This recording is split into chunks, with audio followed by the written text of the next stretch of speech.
بنتيا هم فتر سماي ومدر بنتيا هم فتر سماي ومدر بنتيا هم سماي ومدر بنتيا هم سماي بنتيا هم فتر سماي ومدر بنتيا هم فتر بحر ويبس. So I'd like to welcome you, Stephen Spector, to the Israel Connection.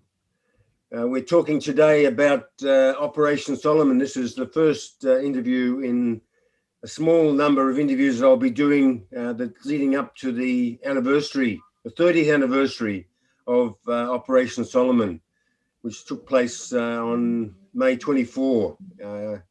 And it's something I think that we should be definitely remembering, because the situation with the Ethiopian refugees still continues to this very day. Now, Stephen, you're a professor of English and a former department head of State University of New York, Stony Brook University.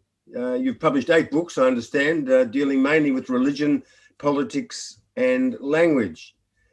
Now, why were you attracted, Stephen, to writing a book about this extraordinary story of the rescue of Ethiopian Jewry? Well, it's actually a personal answer, and that is that as I was preparing to go to Israel, I had just gotten divorced, and I had spent the previous 20 years editing medieval manuscripts, and I wanted to do something different, something that involved me with actual people, rather than sitting in a library for that year. And a friend said, why don't you work on this particular story? So I went to the Joint Distribution Committee offices in Manhattan, where they offered me access to their archives. And I had the full use of their notes taken at the time of the rescue, before, during, and immediately after the rescue, including intelligence briefings by the Americans and by the Israelis. So I was accustomed to dealing with documents. I was happy to have that, but I needed to be tutored in how to do interviews. So there was a journalist in Jerusalem who guided me along as I started to interview people, both the rescued and the rescuers, people in the defense ministry, people who were in the foreign ministry, and to a large extent, people who were on the planes and who had settled in Israel, and gave me a full perspective, what it was like before, what the rescue was like, and how their lives had developed in the years since they'd arrived. So you've found, during your work, you found much archival materials as you were doing your research, as you were just telling us then. Do you also had much direct contact with members of the Ethiopian Aliyah and gave voice to their personal testimonies? Yeah, I did interviews with them in Netanya in Jerusalem. I went to Addis Ababa afterwards and met with some of the officials there who had the firsthand perspective on the rescue.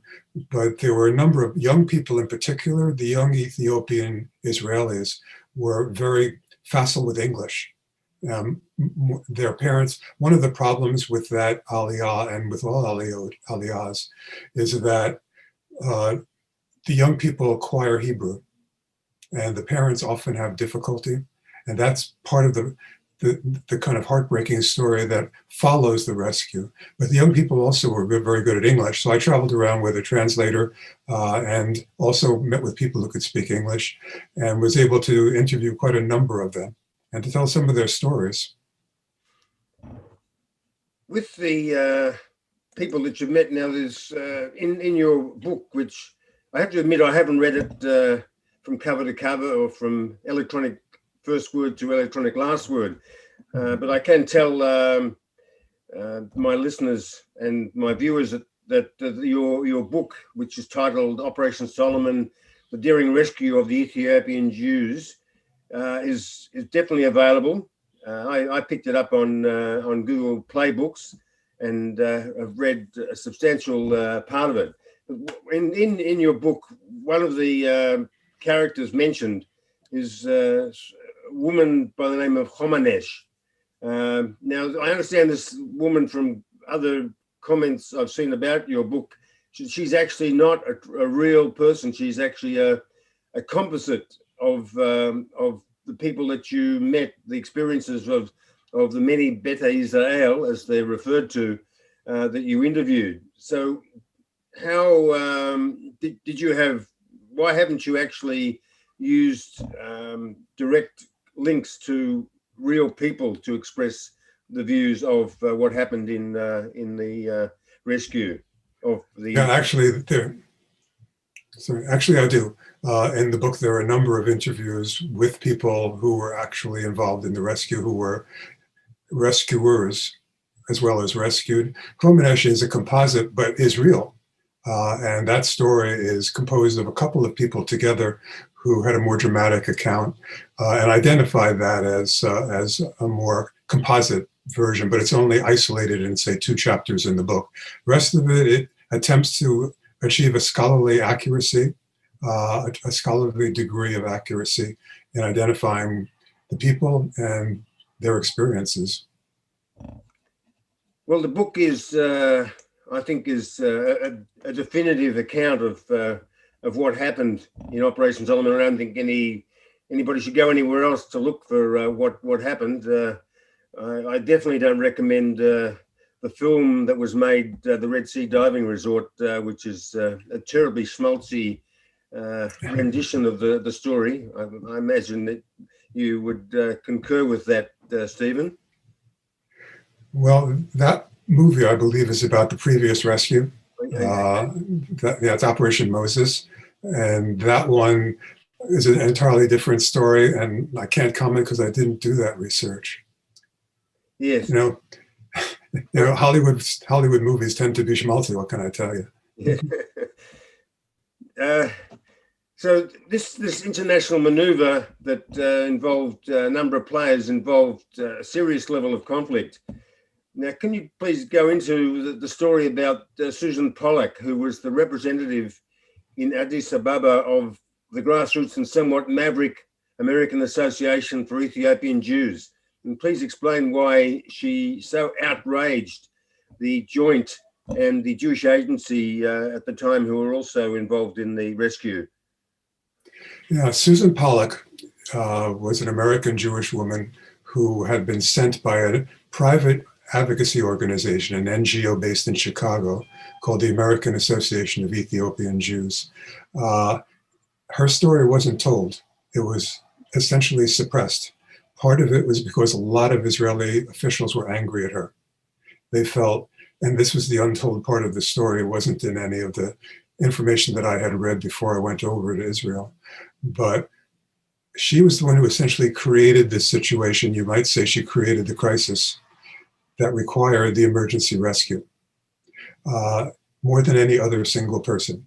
Susan went from village to village in the highlands of the north of Ethiopia, visiting the Ethiopian Jews, and she reported back to her organization in Chicago about an extraordinary level of illness. There were also stories in the newspapers at the time that the Jewish communities, the Jewish villages, were in the area that was plagued by famine. And anybody who's alive, who was an adult in the 1980s and into the 90s, may remember seeing in the New York Times and other newspapers those pictures of Ethiopian children who were in the famine and those bloated faces and the things that had happened to them. It was a tragic story. It brought forth a lot of sympathy and emotion in the West. From what I could gather, there actually was no famine in the Jewish areas. And there is debate as to how much illness there really was, because the other agency that was active was the Joint Distribution Committee based in Manhattan. And they had sent over a couple of American doctors, one of them in particular, a Jewish boy from Long Island named Rick Hodes, who really is a hero, who single-handedly ended the tuberculosis problem among the Ethiopian Jews by being extremely aggressive in his treatment. And Rick told me that he didn't believe that there was as much illness as Susan had reported, but her reports that reached Chicago had those pro-Ethiopian Jewish advocates alarmed. They thought that their lives were at risk. Also, it was a fact that the rebel forces in a civil war that had been underway for almost 20 years were moving through that part of Ethiopia in the north, marching toward Addis Ababa, the capital city. And some of them did take some of the Jews as conscripts. But by and large, and that was the report, that they were in danger of being in a war zone. That also scared the American officials in the AEJ. But by and large, the rebels passed through without doing much harm. That appears to be the consensus from the Jewish Agency and the other reports that I saw. Still, on the one hand, people in America, these well-intentioned people in the AEJ, were getting reports that the Ethiopian Jews were on the verge of a catastrophe and they needed to act. So Nate Shapiro, who was the president of the group, told Susan, do whatever you have to do. Get them down to safety in Addis Ababa. And the plan was, if they could get them there, the Israelis would be obliged to bring them to Israel in a hurry. And the American side, the AEJ, they felt that the Israelis were taking it slow. And to some extent they were. They were trying to do an orderly aliyah, an airlift, but gradually. But the American Jewish groups thought there was an urgency. So they provided the money. Susan arranged for trucks and buses and even airplanes to bring those Ethiopian Jews down from the mountains to Addis Ababa. And many of them made their own way on foot. And it was like passing through Switzerland with a lot of unpaved roads. It was extremely dangerous. They were desperate to get to Jerusalem. Their entire culture was organized about returning to Jerusalem and had been for generations. And when they got to Addis, they came in huge numbers. There were 20,000 of them, and they found there was no infrastructure to meet them. There was no doctors, there were no houses, there was no food arrangement. Susan was in Addis, and she had to take on the entire task of finding accommodations and food and clothing and education and help for those Ethiopians who would come down. That's why the Israelis were angry at her. She had put those people at some risk and had seen a crisis they hadn't seen, and now they were obliged to act. So there was at the time a lot of other people who had congregated in Addis Ababa because of the conflict going on in Ethiopia. So finding accommodation was difficult. Tell us what, if we go forward a bit, what happened to Susan Pollock? I believe this must have taken quite a bit of a toll on her, because when she went back to the US, I think she was ill for almost 6 months and took quite a while to recover. Took her a long time to recover. Yes, it was a tremendous strain. She told me that the hardest thing she saw was when they would bring her dead babies in the coffin, in little wooden coffins, because people did die. The trip was so exhausting. A lot of them arrived sick. Many of them had tuberculosis already. They were also suffering from malnutrition, and there wasn't sufficient accommodations, but Susan heroically tried to accommodate them, and she put them wherever she possibly could. And I've seen the places that they stayed. They were in stables that they shared with animals. They were in some of them latrines. It was accommodations in a city that is largely one vast sprawling slum. They got the worst accommodations. That was all that was available. But Susan kept them going, and they love her. They love her for doing it. They speak of her with enormous affection. When I interviewed her later in Washington, D.C., several Ethiopian Jews came by and they kissed her 6 or 8 or 10 times on the cheeks. And they talked about her as a hero.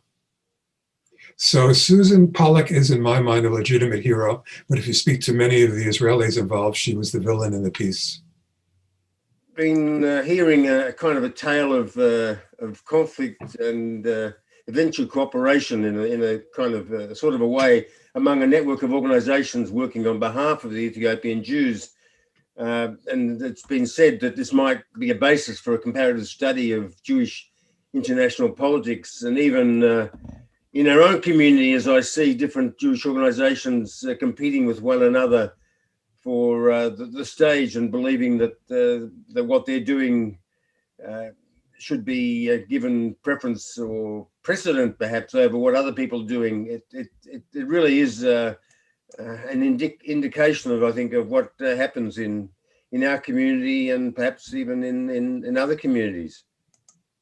Yeah. The thing to keep in mind with this particular story is the vastness of the scale, because the Ethiopian Jews had no idea what was at stake internationally. None of it would have happened if not for the collapse of the Soviet Union. That was at the back of it. And then the fact that the Ethiopian dictator Mengistu was losing the civil war and the rebels were advancing toward Addis Ababa, that was in the background of it. And the Israelis, for their part, were trying to maintain an alliance that had been formed by Ben-Gurion. And that is, Israel was surrounded by hostile Arab states. So Ben-Gurion tried to form a peripheral strategy in which he would form alliances with non-Arab states, including Ethiopia, Turkey, and Iran. Those were the key states that he wanted to maintain his friendship with. And the Ethiopians under Haile Selassie didn't want the Jews to leave. They valued them. So on the one hand, you have the Ethiopians who want to keep the Jews. Haile Selassie was gone by the time of my story begins, my history begins. But Mengistu is in power, and he sees there's only one way for him to get arms to fight the civil war, because the Russians aren't going to arm him anymore. They're going through the collapse of the Soviet Empire. So he goes to Israel and uses these 20,000 Ethiopian Jews as pawns. You give me arms, I'll give you a certain number of Jews every month. But it was always stated there was no connection. Okay, it was always insisted that we're going to give you these Jews because it's a humanitarian gesture. You're going to give us arms because you like us. But at the same time, the Americans were insisting that the Israelis should not arm the Ethiopians. There should be no lethal weapons. So the Israelis were under that kind of pressure from all sides. In addition, the Americans were now forcing their hand. The American NGO was forcing their hand because now the Jews of Ethiopia were in desperate straits and needed rescue. But they also needed rescue at exactly the time that the rebels were advancing on Addis Ababa. So the American government intervenes. The National Security Council asks the rebel leader to lay down his arms for 48 hours, just as they're about to take the city, the climax of a 20-year civil war. And they do, they lay down their arms and stand down so the operation can take place. And the Israelis send planes nonstop to get those Jews out of the city. And then the rebels commenced again to advance, and they took the capital city. So it's hard to compare this with a typical, internecine political struggle between, Jewish groups. There was basically the Jews were now pawns in an international game of poker. Mm. And had no idea about any of it. They were naive, entirely naive of it. So you've been talking there about many actors, big players on the international stage that had different agendas, even those ostensibly working towards the same goal. So the road was a very difficult one to traverse. And we saw the White House of George H.W. Bush at the time, the Senate, the State Department, not always on the same page.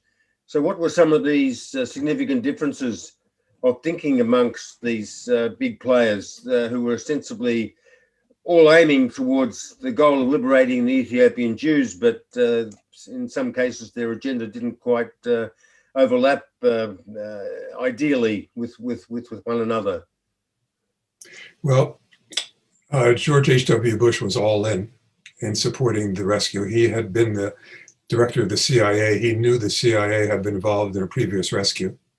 And he actually chose Rudy Boschwitz, who had been a senator and who was available because he was no longer a senator, made him his official envoy to Mengistu to try to negotiate the release of the Jews. Meanwhile, Mengistu was playing his chess game and was delaying as much as possible, trying to squeeze arms out of the Israelis. The Congress had their own stake in this. They didn't want the Israelis to send weapons of mass destruction to Mengistu.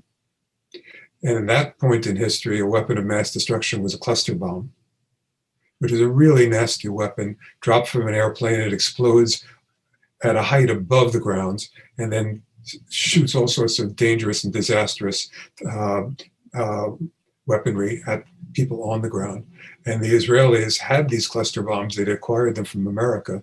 And there were some stories in the press, and some congressmen were saying the Israelis had promised to send cluster bombs to Mengistu in return for the Jews. And the Israelis insisted that they hadn't. And the Israelis were probably what I was able to, the most likely explanation is that they hinted to Mengistu's representative, who was an aristocratic diplomat named Kassa Kabedi. They hinted to Kassa that they would provide what he wanted. But in reality, they tried to give him anything but. They tried to give him support from the United States, for one thing, because the Israelis had that special friendly relationship with the US. So I would say by and large, the executive branch of the government was entirely supportive. The Congress was more concerned about the Israelis violating the terms of our arming them. And then in the background, of course, you had these non-governmental organizations that were applying pressure. And then in Israel, there were other groups that were in conflict with each other. Because the Israelis, by and large, many of them didn't believe that the Ethiopian Jews were an urgent matter. Many of them were skeptical that they were Jews. It was based on on 16th century rabbinical responsa, in which a 16th century rabbi said, yes, they're Jews. And so the chief rabbi, the Sephardic chief rabbi of Israel said, okay, if that was the case, that there was an official rabbinic position that they're Jews, then they're Jews, bring them over. But then there's the question of, did they convert? And that brings us to the point of most relevance today, a group called the Shmura, who descend from converts to Christianity. And in that instance, the Israeli civil law is in conflict with the rabbinic law, because in the eyes of the rabbis, a Jew who converts is a Jew who made a mistake, but he's still a Jew.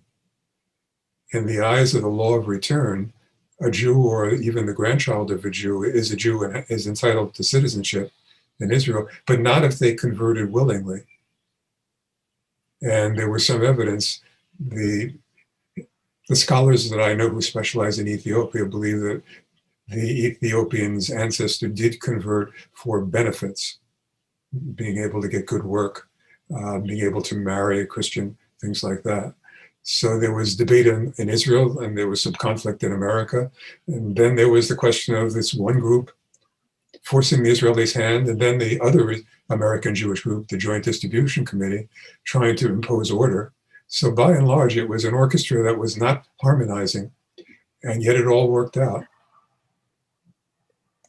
Yeah, there's some feelings, I suppose, that the situation with the Shmura parallels that of the Marranos, but what you've just been saying, it's not exactly the case, because, of course, with the Spanish Inquisition, definitely there was forced conversion, and but the trouble is that that goes back a few more centuries before the case of the Shmura, where I think it's the 18th and 19th centuries where they converted to Christianity.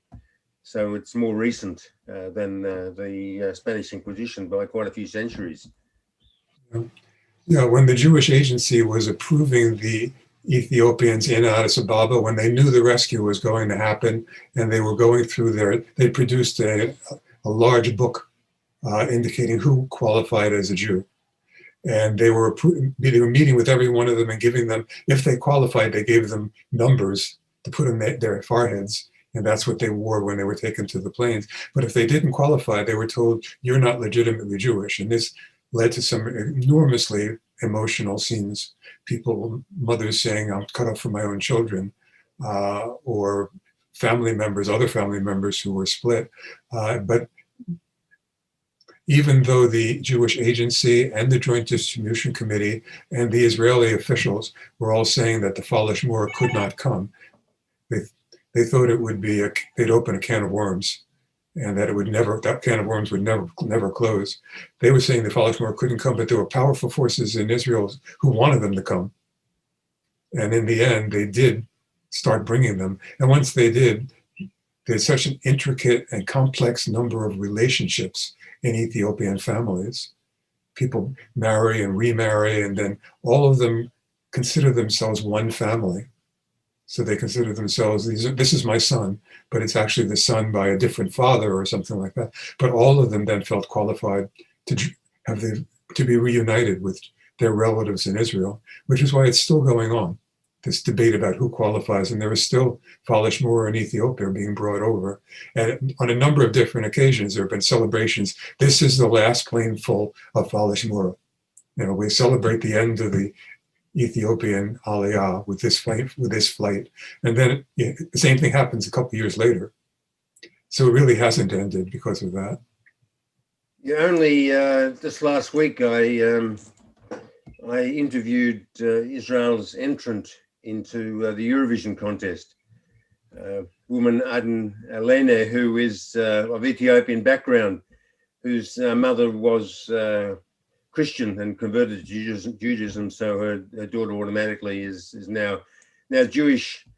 So she's not. I thought talking to her that I'd get a connection with what we're doing today and discussing Operation Solomon, but she's come from in a different way to Israel.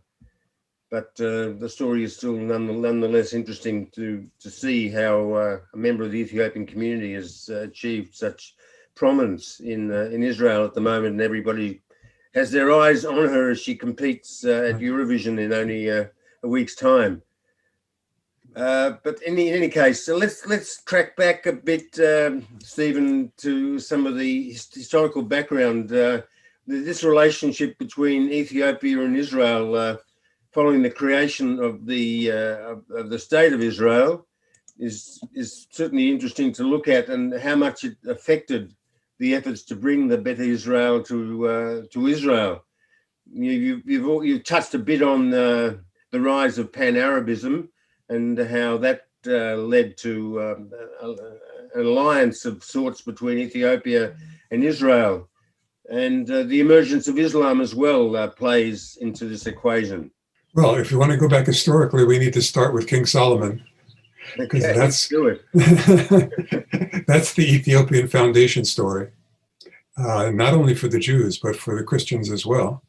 Ethiopians identify with Judaism and Israel to an extent that is quite startling, to the point that during the 6-Day War, it's interesting, Ethiopian churches stayed open 24 hours so that Ethiopian Christians could pray for Israel, in large part because they believe that they are descended from the Queen of Sheba, who went to visit Solomon, which is biblical.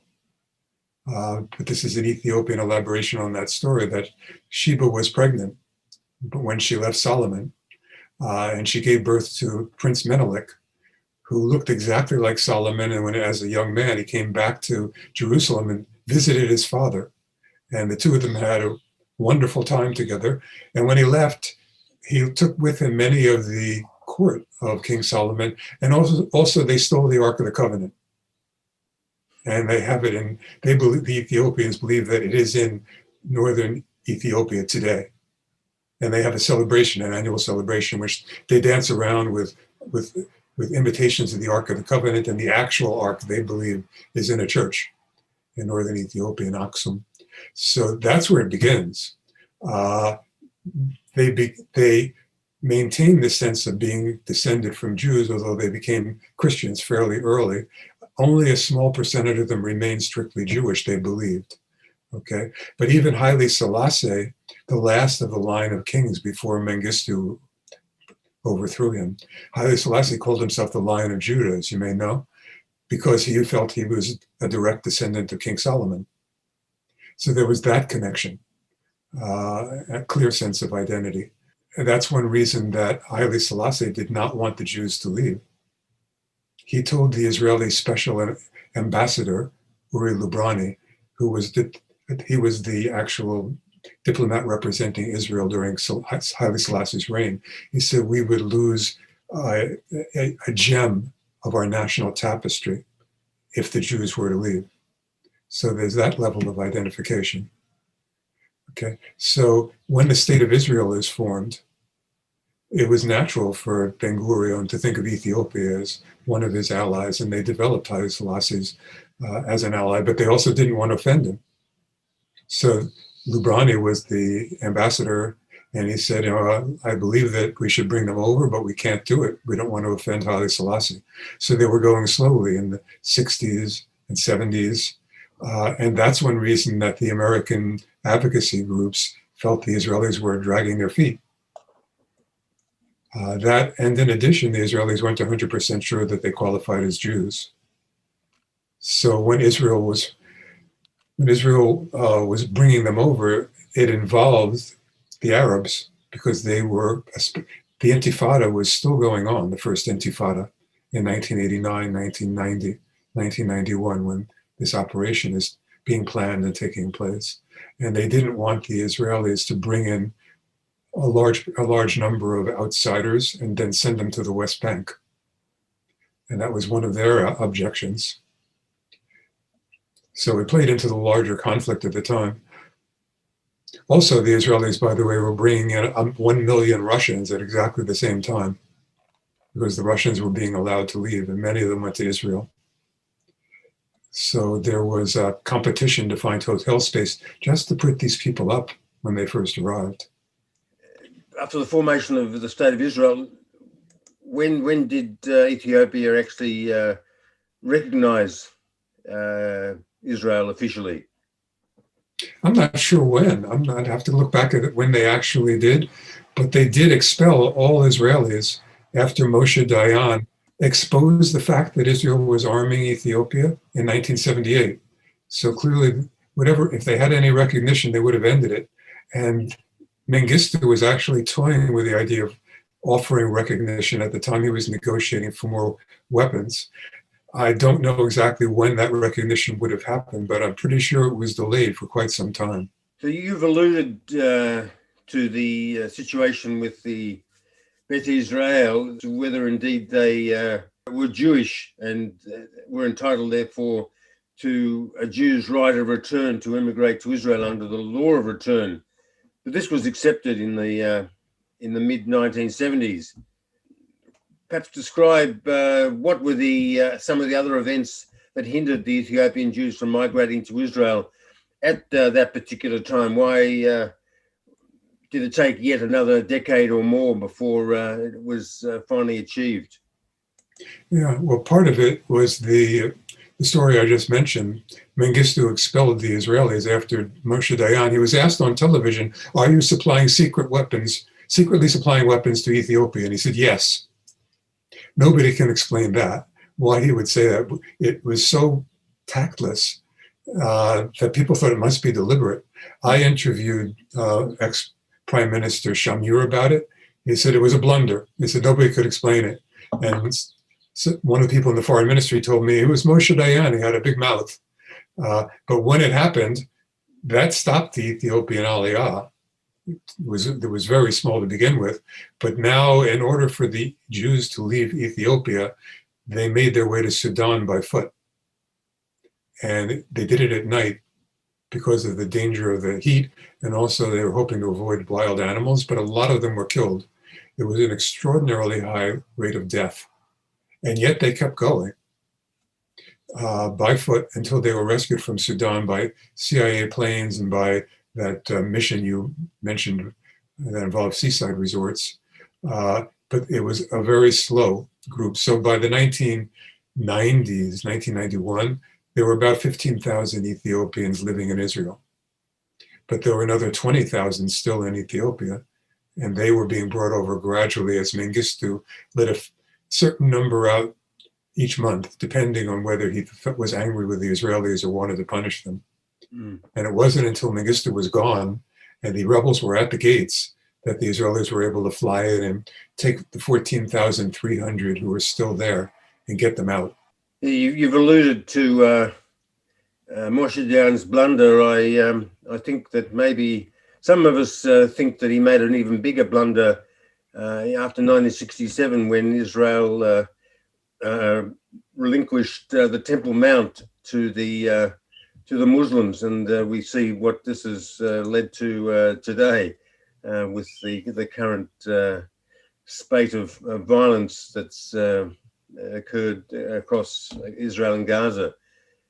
Yeah, there's actually a story that when the IDF entered that area in East Jerusalem, they were first taking it, that there was, I think it was the chief rabbi of the IDF, said to one of the commanders, he said, take a bazooka and blow up the Al-Aqsa Mosque, because that would make it possible to rebuild the temple. And the commander said to him, if you say that again, I'll have you arrested. Because he didn't want a war. And I'm sure that was part of what Dayan was thinking, that if he gave authority over the mosque to the Muslim Waqf, to the Muslim authorities, that would prevent the kind of violent conflict that he anticipated if the Israelis took possession of it. The book I did after the one on Ethiopian Jews is on evangelical Christians who support Israel, Christian Zionists, and they have a clear interest in hoping that that part of the Temple Mount becomes available for rebuilding the temple.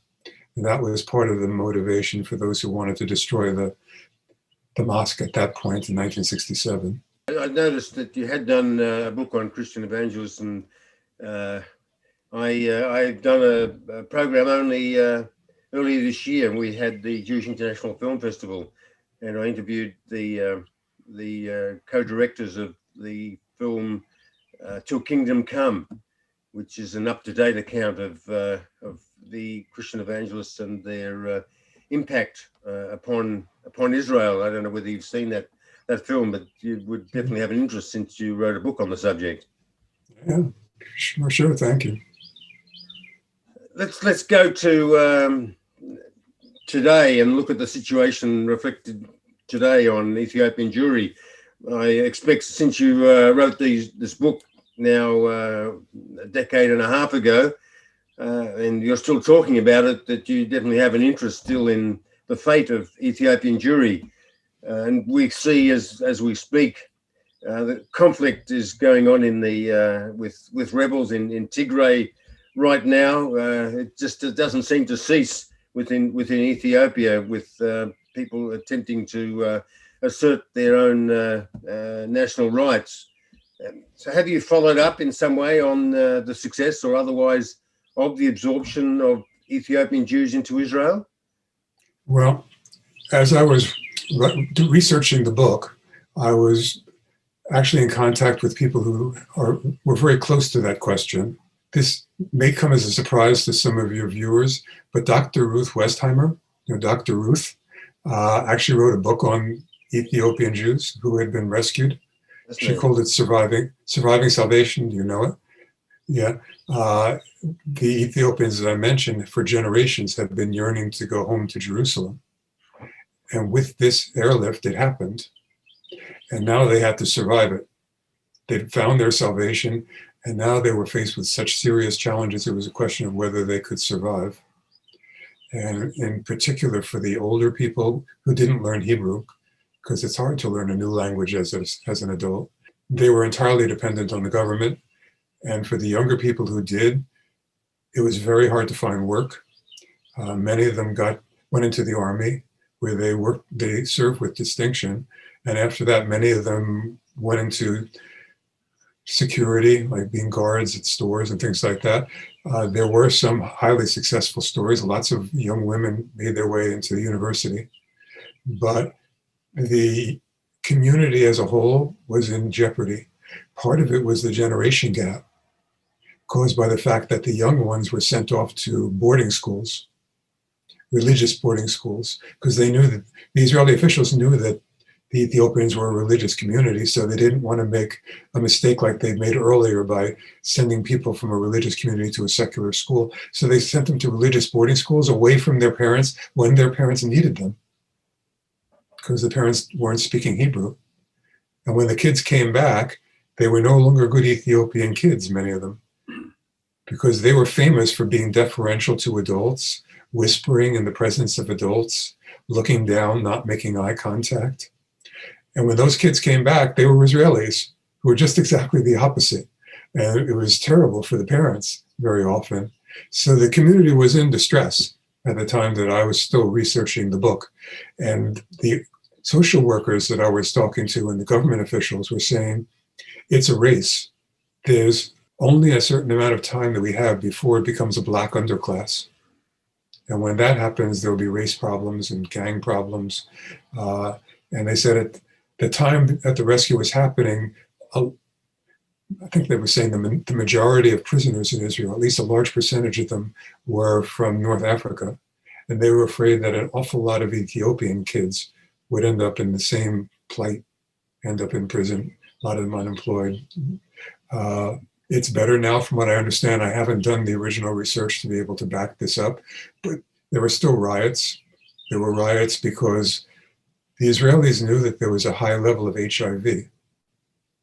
In Addis Ababa, the Ethiopian men were given money by the American groups, and they went out and spent it in the bars, and a lot of them got HIV. So the Israelis were extremely frightened about any kind of intermarriage or in sexual contact.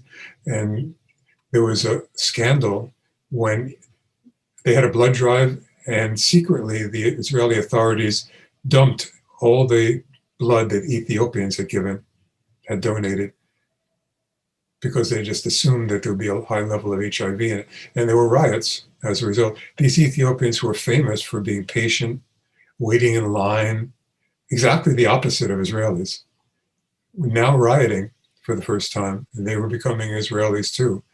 And there were more recent riots. They're saying recently there was an Ethiopian soldier beaten by white Israeli policemen. And there have to be decisions made about what to do about that. And Orthodox schools that were refusing to take Ethiopian students, in part because they were on public support and it would drain the amount of money they were getting from the government to support those kids. And there's real racism as well, not just practical, pragmatic issues, but real racism. And all of those things make life extremely challenging. And I haven't interviewed, in the last several years, I haven't interviewed the people who would be most in touch with that, the social workers, the education officials, and people like the Joint Distribution Committee, which went out of their way to try to make those Ethiopians comfortable. But it would be hard to imagine that it's been a vast success story. Also, another challenge was for their religious leaders. They weren't called rabbis, they were called kesoch. A kes was a highly learned scholar who really knew the Bible, but he knew it in Ge'ez, which was the sacred language of the Ethiopians. He didn't know Hebrew. The Ethiopians didn't know Hebrew. So when they got to Israel, they had no recognition. And I interviewed one of them, and I said, "Are you happy that you came to Israel?" And he said, "I'm old, and nobody dies happy." That was his answer. You've alluded in your remarks there to some of the trouble that occurred in Israel. It really got to a head in was it July 2019, I understand, where the Jews were protesting. The Ethiopian Jews were protesting. There was a period of unrest, and it involved the shooting death of 18-year-old Solomon Tika at the hands of Israeli police in Haifa. That really brought things to a head. And I know this is not particularly to do with the Ethiopian Jewry per se, but at the moment we're seeing a problem with the black Hebrew Israelites who are not being judged as being authentically Jewish, and they're facing deportation. They have a community in Dimona.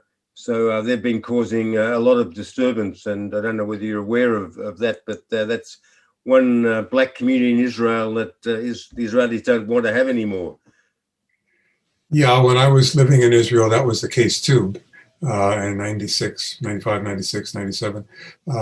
There were hostile feelings toward that particular community. They thought that they really aren't legitimate Jews. It was exactly the opposite for the Ethiopian Jews, by the way. when they came, there was euphoria, a wave of euphoria in the country. They were so welcome because with the first intifada for going on for years, the Israelis needed some good news. And this was a success story. This is what Israel was founded to do, to rescue Jews who were in danger, because they didn't know the backstory, which we've been talking about. So what they saw was a rescue of people from dangerous situation as a city was about to be captured. And those people were brought, they were beautiful, a lot of them, and they were well-mannered, and they were gentle and polite, and the Israelis were taken with them. The questions of racism come in later, when the government is no longer supporting them to the same extent, or when the government gives them outright mortgages to buy houses, and the Russian immigrants were not given mortgages. They were given loans, more mortgages as loans, and that created a lot of hostility with the Russian community, who would come in at exactly the same time. And at the same time, the Russian community was sending about 100% of their kids to college. And the Ethiopians were sending a very small percentage because the kids came from an illiterate background. And one of the things that the Ethiopians told me when I interviewed him in Netanya, I believe it was, when we got to Israel, we were a couple of things we never were before. We were poor, we were illiterate, and we were black. They never thought of themselves as black or poor. You know, they always thought that they were golden. And they said that God made people 3 times. First he made the whites, then he made the blacks, and then he made the golden Ethiopians. Yeah, the Ethiopians, before they came to Israel, didn't even know that white Jews existed. Yeah, a lot of them didn't. So let's, if we just finish up and look at the situation as we speak, there's still a community left behind in Ethiopia. What do you make of this reticence of Israel's current government to allocate enough of a budget to bring the remaining Ethiopian Jews to Israel and finally get it done and dusted? Yeah, it's been going on for 30 years. Mm. The Israelis made that decision when they flew the first flight of Falash Mora over, because the Israelis on the scene were telling me these people are not Jews. They worship in church, they swear by Christ, they baptize their children, but they came to the Israeli embassy in Addis and they said, we are Jews, we're descended from Jews, and then the American Jewish organizations were teaching them how to pray, how to observe the mitzvot, and many of them felt that they deserved to be treated as Jews. And the Israelis, the officials on the scene were saying, if you bring one flight over and you're going to have to bring an uncounted number. It'll be uncounted how many you'll have to bring over. That's the inheritance that we're seeing now. The reluctance to provide the money, it's exactly what happened time and time again, because a lot of people are thinking that all of this is for people who converted or were the children of converts, and that they're coming to Israel for a better life, not because they always thought of themselves as Jews. But what these Ethiopians didn't realize is they were coming from an Iron Age culture to high-tech culture Israel. They were the Aliyah that was least equipped to deal with modern society. And they came at the time when Israel was at its most modern technologically. So it was a tragedy in the making. And if there are success stories, that's just great. I think somebody should write another book and follow up what I had to say, but interviewing people now. But the ones that I interviewed were basically unhappy. They felt that they were sick, that they were getting allergies they never had in Ethiopia. They were talking about how beautiful Ethiopia was, how wonderful the weather was. They had expected to be saved. They expected salvation. And as Dr. Ruth said, they had to survive that salvation. Well, in just over a month's time, I will be speaking to a member of the Ethiopian community.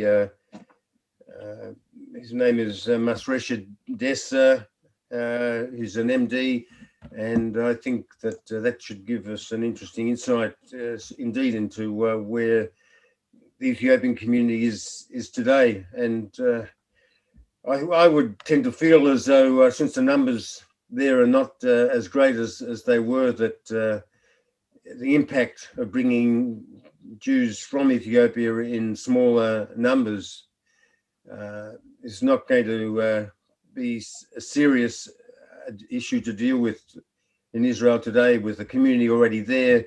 Absorption of a few more should be something that will be definitely manageable. And the Ethiopian community, I think, which now numbers about 2% of Israel's Jewish population, will benefit from them. As you've been describing, the Ethiopians' characters and personalities are a vast contrast to the way that Israelis are.